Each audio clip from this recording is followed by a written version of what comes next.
E aí galera, beleza? Bem-vindos ao Vegetal Vermelho. Hoje eu vou falar para vocês sobre o maior elitismo de todos, o mito de que é possível falar uma linguagem única para todos. Vamos lá?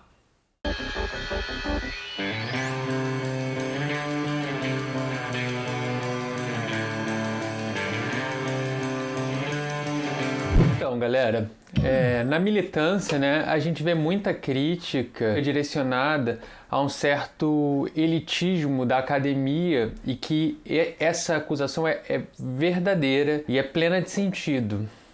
Mas, muitas vezes, essa crítica, se ela é feita de maneira apressada, ela pode cair num movimento muito próximo ao elitismo que a própria academia reproduz. Quando a gente diz então que a gente tem que falar uma linguagem mais acessível, que alcance o máximo de pessoas possível, isso tem, de um lado, uma demanda por eficácia política, A gente quer atingir mais gente para que o nosso projeto político alcance mais gente, mas a questão que eu coloco aqui é, será que há uma única linguagem, uma única forma de dizer que seja capaz de alcançar todas as pessoas? Ou será que para um discurso acessível e plenamente eficaz politicamente, de alcançar o máximo de pessoas de uma perspectiva popular, será que ele não tem que ser plural?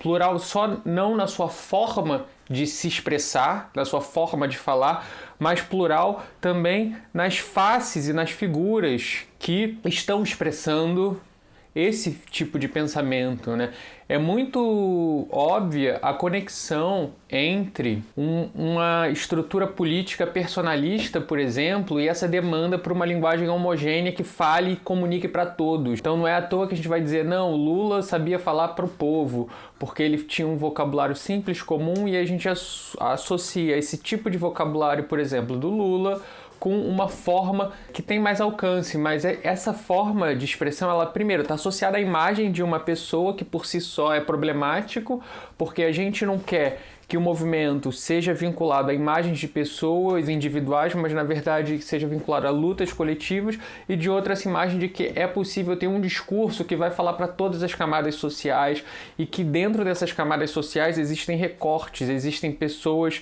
que têm questões de raça distintas, que vêm de lugares diferentes, que falam línguas diferentes, que têm interesses diferentes, e é importante que haja uma linguagem que acesse, que comunique de maneira singular, particular dentro desses espaços, e não uma linguagem que seja uma linguagem comum em que eu vou fazer aqui um discurso que vai atingir todas as pessoas e todas as pessoas vão entender o que eu estou falando. Na verdade, esse tipo de discurso é o próprio discurso de um certo modelo acadêmico, uma certa homogeneização de textos em artigos acadêmicos, com uma linguagem lógica, argumentativa comum. Esse é o projeto da tradição.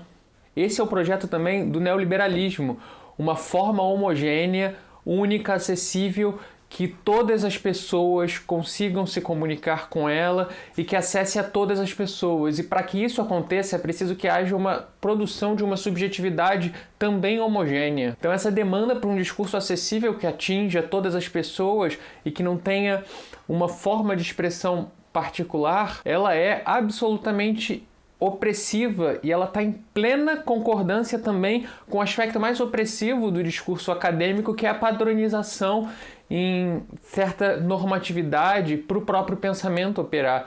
E isso, em termos políticos, pode ser muito, muito, muito prejudicial e muito problemático. A lógica, enquanto disciplina filosófica, ela surge justamente com uma tentativa de superar a polissemia e a pluralidade de sentidos que as nossas palavras podem ter. É um esforço de superar o equívoco e você conseguir produzir um discurso articulado que expresse uma verdade e que seja capaz de dizer as coisas enquanto tal, enquanto elas são. Esse é o projeto do Aristóteles quando ele funda a sua lógica. E toda a tradição acadêmica se inscreve no interior desse tipo de pensamento, no interior dessa tradição.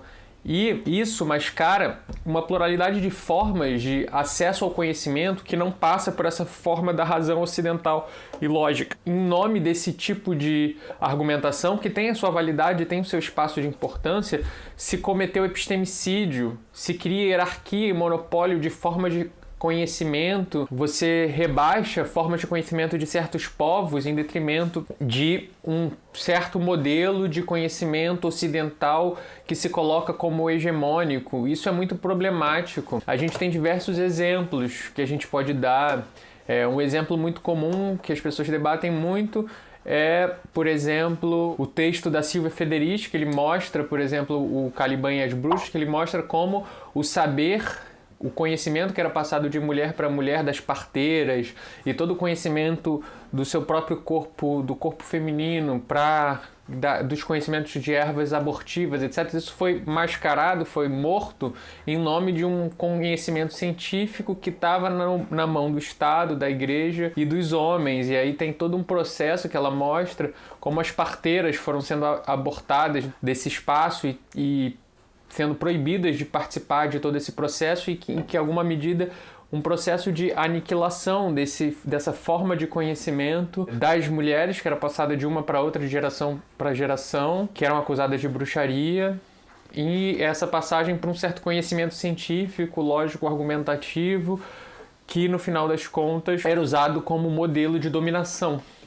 Então, a gente tem que sempre tomar cuidado quando a gente for pensar e achar que existe uma forma única de falar em todos os espaços. E da mesma forma, dentro da academia, dentro da universidade, então se você é universitário e pesquisador, a gente tem que entender que cada área tem a sua linguagem específica, que cada espaço de teoria, de discussão tem o seu próprio vocabulário, mas a gente tem que sempre ficar atento com uma forma homogênea, uma padronização das formas argumentativas, né? A gente tem que lembrar que, atualmente, os órgãos de fomento incentivam que a gente produza mais artigos, publique mais. A gente está numa lógica quantitativa, que já existe um modelo prévio de produção científica, né? E é muito interessante a gente pensar uma correlação entre esse modelo prévio científico e a produção fordista, por exemplo, né? E como essa produção fordista, ela é em que cada funcionário é responsável por apenas a montagem de uma partezinha do carro. Ele não sabe montar um carro inteiro, ele monta apenas uma parte, ele retalha, cada um vai parafusar uma parte do carro para no final ter o carro, mas nenhum trabalhador individual vai ter acesso a essa produção. Enquanto tal, ele não vai ter acesso, nem não vai poder comprar, mas também ele não vai saber como produzir aquele produto inteiro, diferente do que era antes disso. A gente não quer, de um lado, nem uma figura única represente a voz de todas as diferentes linhas e diferentes perspectivas políticas. A gente quer que exista uma pluralidade de perspectivas em conflito, produzindo uma síntese que seja do interesse comum, coletivo, no interior das suas próprias diferenças, singularidades. Da mesma forma, a gente não quer um discurso acadêmico que seja elitista e que no seu próprio elitismo se pretenda um discurso à universalidade, porque esse discurso à universalidade ele sempre tem um papel colonial de reproduzir uma voz única que mascara as diferentes formas, e da mesma forma a gente tem que tomar cuidado na nossa militância para não falar de um veganismo ou de uma militância anticapitalista que seja homogênea, que vai falar para todo mundo, porque falar para todo mundo, para todos, todas e todes, sem exceção, significa transformar todas, todes e todos em todos, em uma homogeneidade, em uma coletividade que mascara as diferenças. Então, que esse vídeo é uma ode à diferença, é uma ode às diferentes formas de se expressar no interior da sua complexidade. A gente não precisa compreender tudo e tá tudo bem. O importante é a gente se abrir para escutar o outro. E entender que no interior de toda comunicação há o ruído. É uma ode ao ruído esse vídeo. E aí eu vou recomendar que vocês se inscrevam no canal, comentem, ativem o sininho e que acompanhem o vídeo que eu fiz há um tempo, Não Há Diálogo, que eu falo um pouco explicando melhor esse assunto que eu trouxe aqui para vocês.